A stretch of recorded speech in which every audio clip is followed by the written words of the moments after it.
Le décodeur de la communication, un podcast de l'agence Maverick. Est-ce que tu ne crois pas que justement le métier de la communication est au final un métier très simple?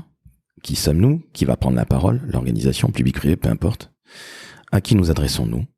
Mais le bon sens fait que notre métier n'est pas si compliqué, mais que beaucoup de gens, j'ai l'impression, des consultants, des agences ou même des DIRCOM peut-être, chez l'annonceur, essaient de le rendre très compliqué pour justement avoir l'air un peu plus intelligent et être moins pris pour des cons. Je suis un peu brutal quand je te dis ça, Olivier, mais ça m'agace d'entendre toujours de la stratégie quand on est en train de faire un 3 volets. Je ne suis pas un fan de uniquement des outils parce que tu dis, et ça on va en parler aussi du dire comme stratège, mais la stratégie elle n'a pas nécessairement à être partout. Il y a des fois le bon sens, c'est pas de la stratégie, c'est simplement mettre en place quelque chose qui va de soi. Et au lieu de se poser 150 000 questions, un peu de bon sens, un peu de simplicité, en général ça marche bordel.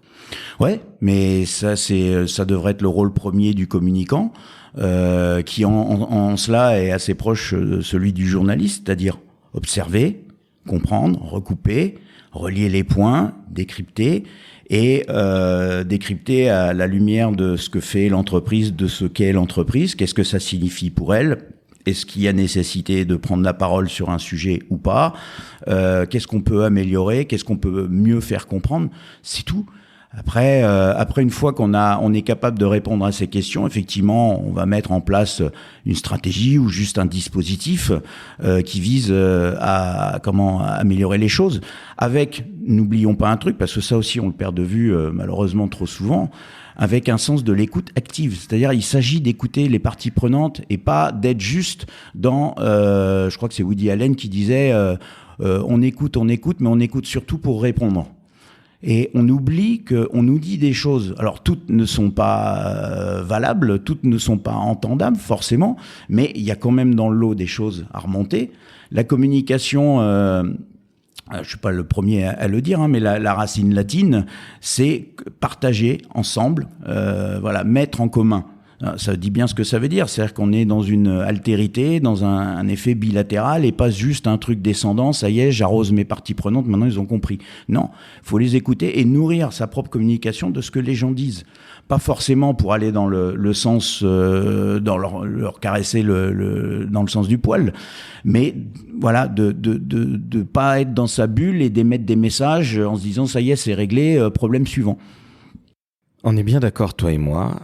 Je pense que ce bon sens et cette veille dont tu parles, alors tu en parles dans ton livre. Ouais, évidemment, tu es journaliste de formation et donc tu as toujours gardé ça.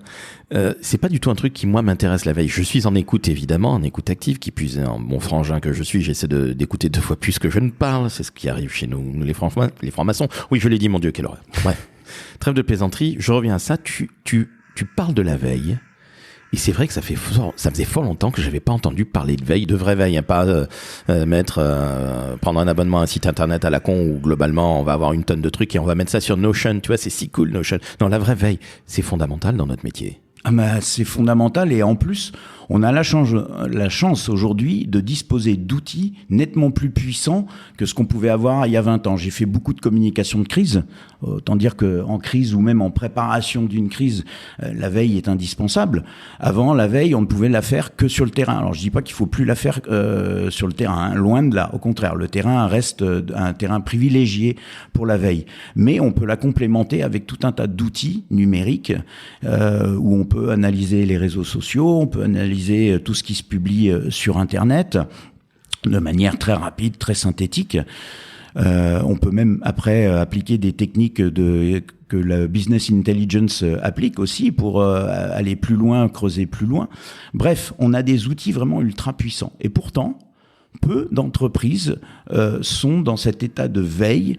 Alors des grosses, elles le sont. Je cite la SNCF dans le livre parce que SNCF a mis en place très tôt, il y a plus d'une dizaine d'années, un système de veille, alors qui visait au départ aussi à remonter toutes les plaintes des usagers, on dit plus usagers, on dit clients maintenant,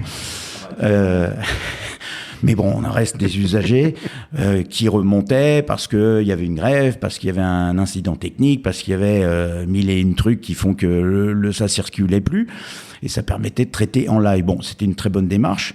Ils s'en sont servis aussi, ils ont alimenté aussi la com corporate pour des sujets un peu plus lourds, un peu plus transversaux, qui pouvaient atteindre la réputation de la marque. Mais ça, des boîtes comme ça qui, certes, ce sont des dispositifs très conséquents, coûteux, on peut faire des dispositifs beaucoup moins coûteux avec juste une ou deux personnes dédiées et qui vont faire cette veille pour comprendre l'écosystème dans lequel évolue la marque, l'entreprise, et comprendre ce qui se dit à un moment donné et essayer de repérer des signaux faibles, comme des opportunités d'ailleurs, dialogue, mais aussi des signaux faibles qui pourraient annoncer en tout cas une polémique ou des débats. Et ça, on a plein d'outils.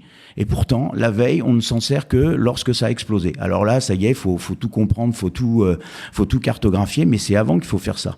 Parce que le jour où ça doit péter, au moins on est au courant de qui dit quoi, qui est influent, qui est susceptible de faire du mal, qui est susceptible d'être plutôt un allié, en tout cas un tiers de confiance. Ça se découvre pas en temps de crise, c'est avant. Et malheureusement, la veille, souvent pour des questions financières aussi, parce que bien sûr, ça rapporte combien ?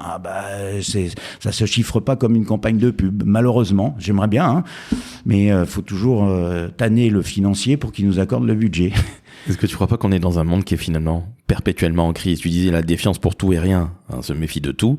Finalement, les marques sont elles aussi un peu toujours en période de crise. Ouais, alors moi je pondérerais parce que en effet il y a un mot là qui est apparu, la permacrise, où ça y est, tout est crise. Non, faut arrêter. À un moment donné, la boîte a aussi intérêt à dire bon, ça c'est pas de la crise, quoi. C'est une petite agitation dans un coin, une petite polémique, ça va retomber aussi vite que c'est apparu. Ne nous affolons pas, surtout que lorsqu'on décide de réagir, parfois on peut surréagir et ajouter de la crise à la crise, le fameux effet Streisand, où ce qui était peu connu devient ultra connu.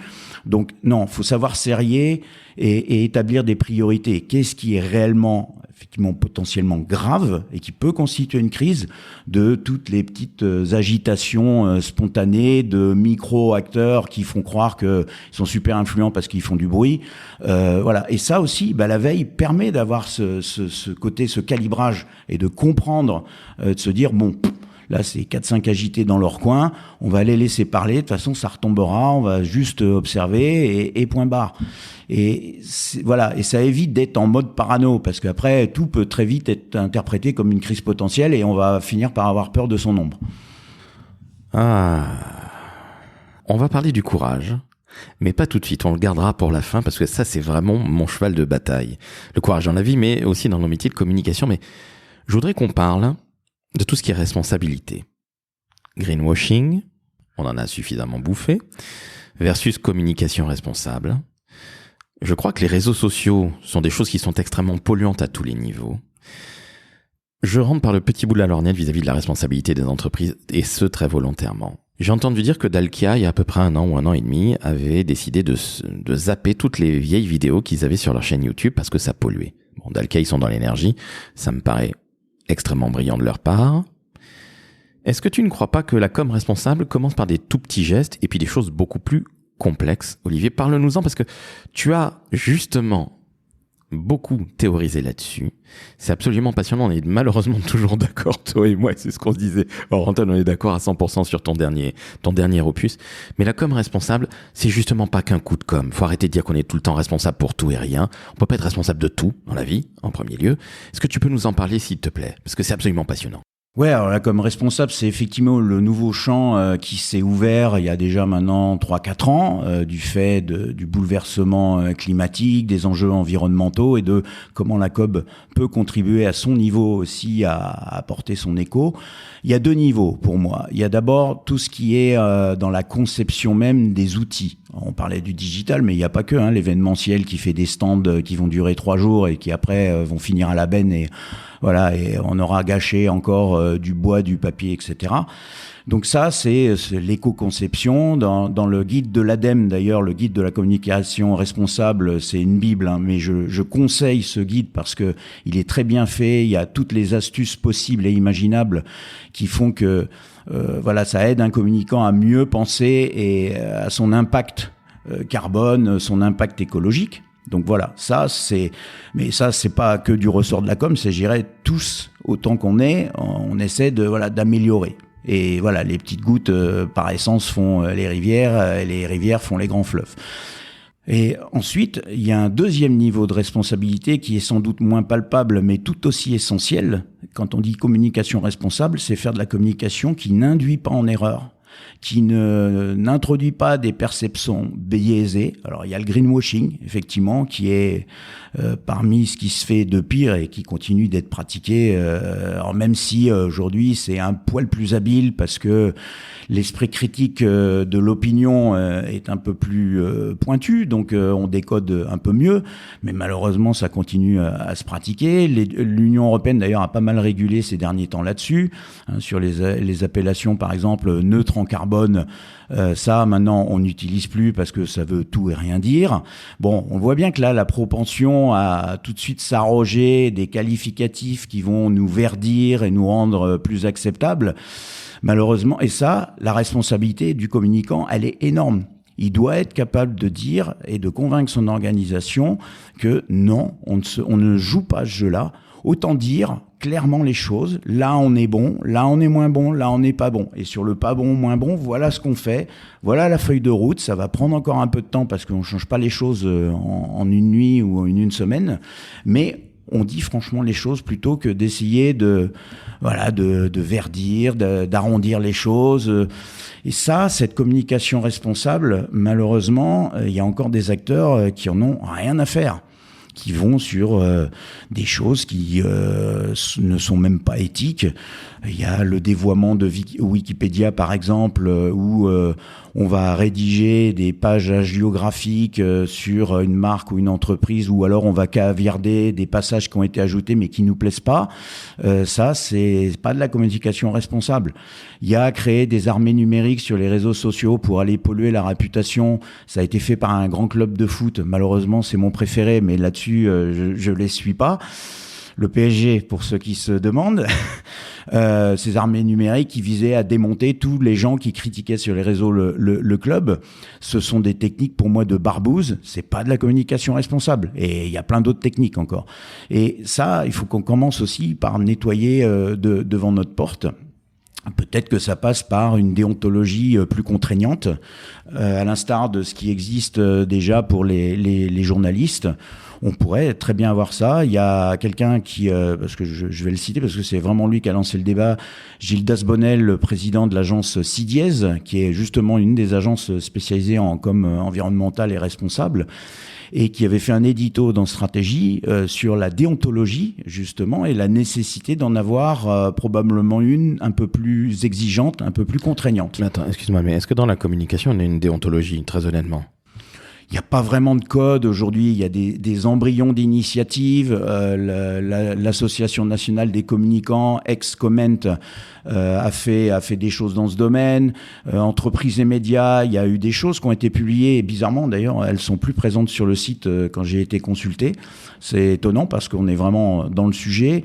Enfin, voilà, tout le monde y a été un petit peu de son truc, mais il faudrait quelque chose de beaucoup plus transversal qui s'applique à tout mode de communication.